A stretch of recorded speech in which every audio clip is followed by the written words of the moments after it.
കർഷക സമരങ്ങളുടെ അലയൊലി മുഴങ്ങുന്ന പരിയാരം പഞ്ചായത്ത് വീണ്ടും ഒരു തെരഞ്ഞെടുപ്പിനെ വരവേൽക്കുന്നത് സവിശേഷതകളുടെ ഒട്ടനവധി മുദ്രകളുമായി. വിനോദസഞ്ചാര കേന്ദ്രമായ അതിരപ്പള്ളിയുടെ പ്രവേശന കവാടം, കാർഷിക വിളകളുടെ വളക്കൂറുള്ള മണ്ണ് തുടങ്ങിയ മറ്റനേകം പ്രത്യേകതയും പരിയാരത്തിന് അലങ്കാരമാകുന്നു.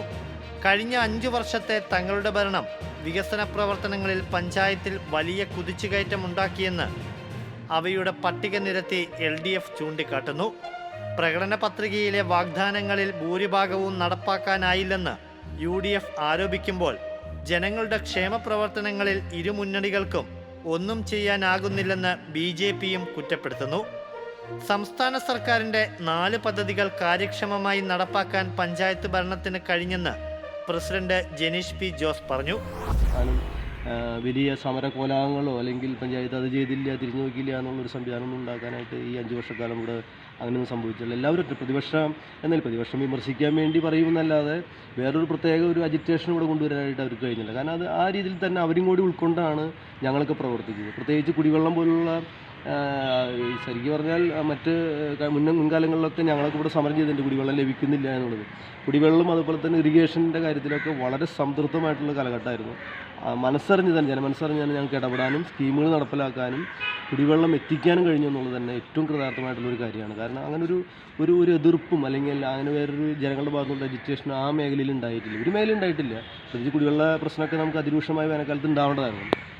പ്രളയ സമയത്ത് തന്നെയായിരുന്നു ജനങ്ങളുടെ ഒരു ഐക്യം പഞ്ചായത്തുമായിട്ട് ഒരുമിച്ച് നമ്മുടെ ജനപ്രതിനിധികളായിട്ട് MLAയും നമ്മുടെ മന്ത്രിമാരും ഗവൺമെൻറ്റൊക്കെ പ്രവർത്തനപരമായിട്ട് ഒരു ആശയവുമില്ലാതെ നമുക്ക് ആളുകൾക്ക് അതിൻ്റെ നഷ്ടപരിഹാരം കൊടുക്കാനും ആളുകളെ സംരക്ഷിക്കാനും സുരക്ഷിത സ്ഥാനത്തെത്തിക്കാനും വീടുകൾ ക്ലീൻ ചെയ്യാനും ഒക്കെ വളരെ കൃത്യമായി തന്നെ ഒരു ആശയവുമില്ലാത്തൊരു പഞ്ചായത്തായിരുന്നു നമ്മുടെ പരിയാരം പഞ്ചായത്ത്. അത് എല്ലാവരും അംഗീകരിക്കുന്ന കാര്യമാണ്. അപ്പോൾ അത് ആ നിലയ്ക്കൊക്കെ ഞങ്ങൾ പ്രവർത്തിക്കുന്നു. കോവിഡ് കാലത്തും അതുപോലെ തന്നെ മെച്ചപ്പെട്ട സേവനം നൽകാനും. പഞ്ചായത്ത് കാര്യാലയത്തിൻ്റെ ഭൗതിക സാഹചര്യം വിപുലീകരിക്കൽ, കുടുംബാരോഗ്യ കേന്ദ്രത്തെ ആർദ്രം പദ്ധതിയുമായി സംയോജിപ്പിച്ച് ജനങ്ങളുടെ കൈകളിൽ ഏൽപ്പിക്കൽ, ലൈഫ് പദ്ധതിയിലൂടെ നിരാലംബരായ നിരവധി കുടുംബങ്ങൾക്ക് വീട് നൽകൽ, അങ്ങനെ നീളുന്നതാണ് വികസനങ്ങളുടെ പട്ടികയെന്ന് പ്രസിഡന്റ് വ്യക്തമാക്കി. തൊഴിലുറപ്പിൽ കൂടുതൽ തൊഴിൽ ദിനങ്ങൾ സൃഷ്ടിച്ച് ചാലക്കുടി ബ്ലോക്ക് പരിധിയിൽ 2ാം സ്ഥാനം നേടാനായി. മാലിന്യ സംസ്കരണത്തിന് പുതിയൊരു മാതൃക സൃഷ്ടിച്ചു. ഇതെല്ലാം നടപ്പാക്കിയപ്പോൾ ഒരെതിർപ്പ് പോലും പ്രതിപക്ഷത്തിന് നടത്താനുണ്ടായില്ലെന്നും ജനീഷ് ജോസ് അവകാശപ്പെട്ടു. എന്നാൽ ഇതെല്ലാം ഖണ്ഡിക്കുകയാണ് UDF.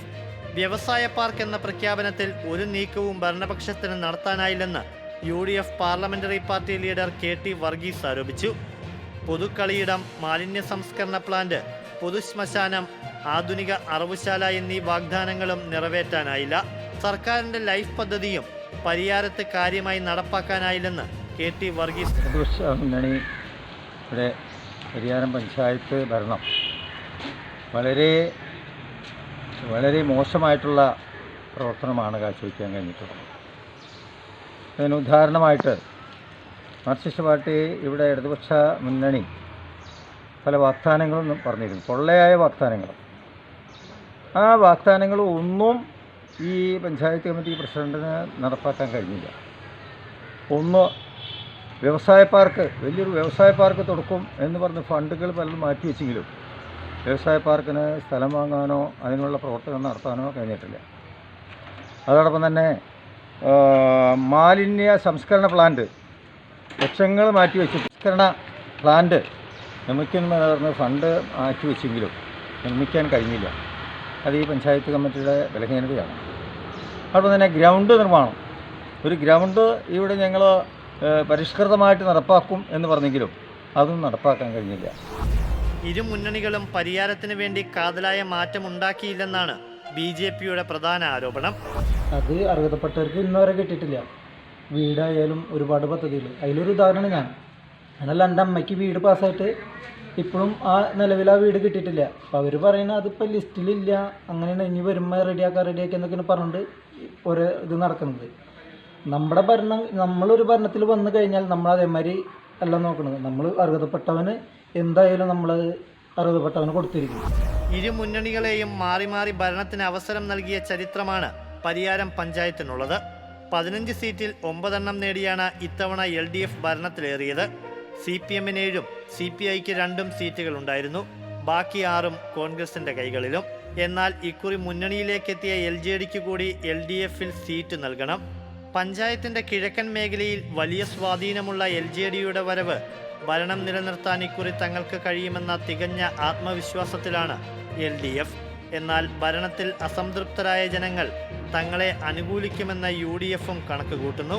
ഇതാദ്യമായി പരിയാരം പഞ്ചായത്തിന്റെ ഭരണസിരാ കേന്ദ്രത്തിൽ തങ്ങളുടെ സാന്നിധ്യം അറിയിക്കാനുള്ള കഠിന പ്രയത്നത്തിലാണ് BJP ക്യാമ്പും.